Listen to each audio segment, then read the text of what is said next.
Good morning, everyone. Today we are going to compare human resource management practices in Malaysia and Japan. Human resource management practices differ because of culture, law, and economic conditions. In this presentation, we will compare 5 areas: requirement and selection, training and development, compensation and benefits, performance management, and culture contacts with global trends. Second is I am going requirement and selection is Malaysia and Japan. First, let's look at Malaysia. Companies in Malaysia mainly use online job portals and social media to attract candidates. They also participate in university careers fairs to require fresh graduates. During the selection process, employers focus on candidate skills, qualification, and work experience. In addition, companies follow employment laws and anti-discrimination policies to ensure fair hearing. Now let's look at Japan. Japanese companies often focus on hiring fresh graduates through annual requirement programs.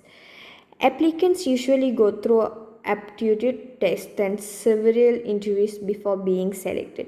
Japanese employers also value loyalty and long-term employment, so they prefer employees who are willing to stay with the companies for many years. This slide compares recruitment in Malaysia and Japan. Both countries use technology and online platforms to hire employees, making recruitment faster and more efficient.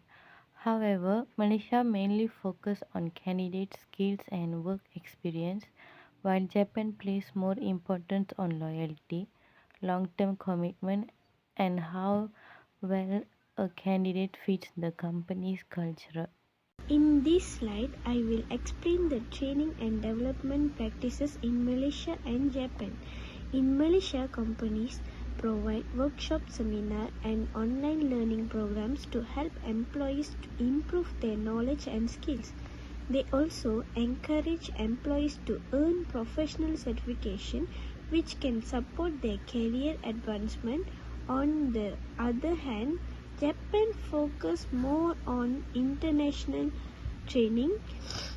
New employees receive orientation and mentoring from experienced staff, and they are trained to perform multiple job roles. Japanese companies also invest in long-term employee development because they believe in building loyal and skilled employees.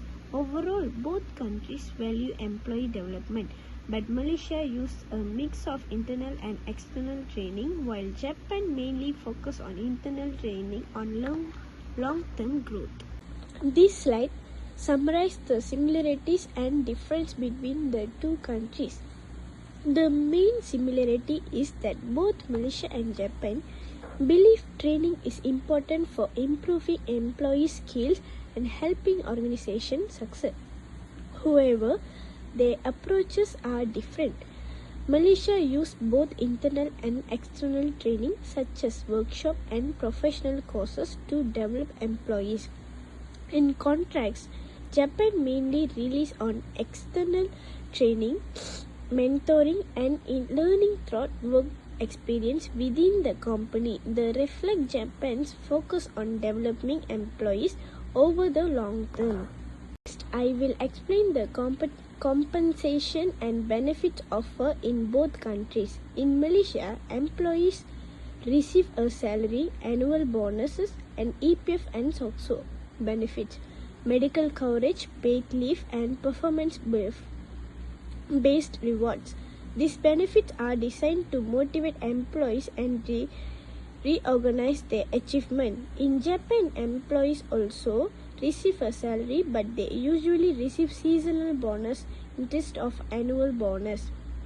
They are provide health insurance, pension benefits, and transportation allowance. Japanese companies also reward employees based on seniority and years of service, showing the expectation for loyalty on long-term commitment. Therefore, Malaysia focuses on rewarding performance, while Japan places greater importance on employee loyalty and experience. Finally, this slide explains performance and management in both countries. In Malaysia, employees' performance is measured using key performance indicator or KPIs together with annual performance appraisal.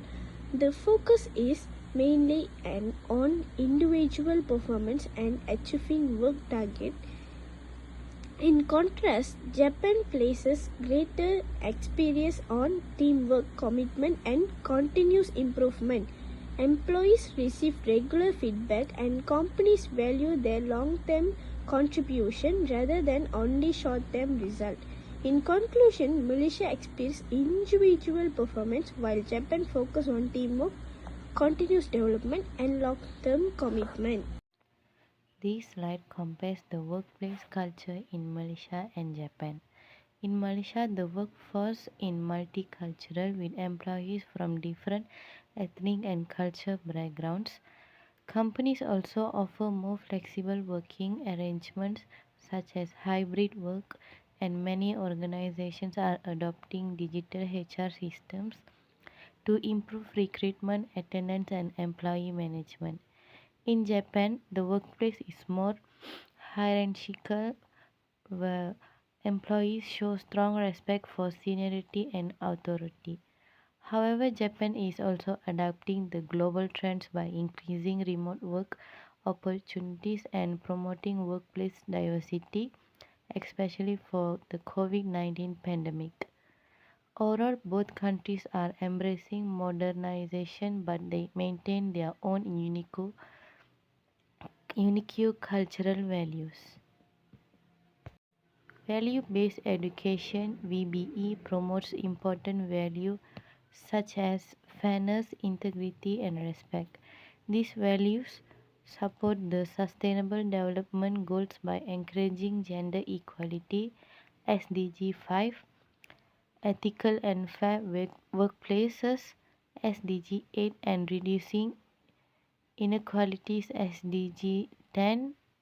Overall, VBE helps build responsible individuals who contribute to a more inclusive and sustainable society. Last is conclusion. In conclusion, Malaysia and Japan have different approaches to human resource management.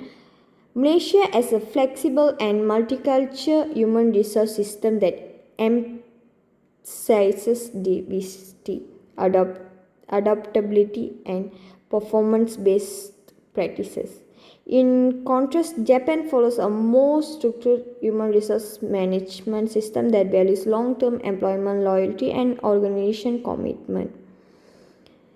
Their human resource management practice also supports sustainable organizational growth and alignment with important values such as fairness, respect, and integrity, contributing to overall employees' satisfaction and sustainable development goals.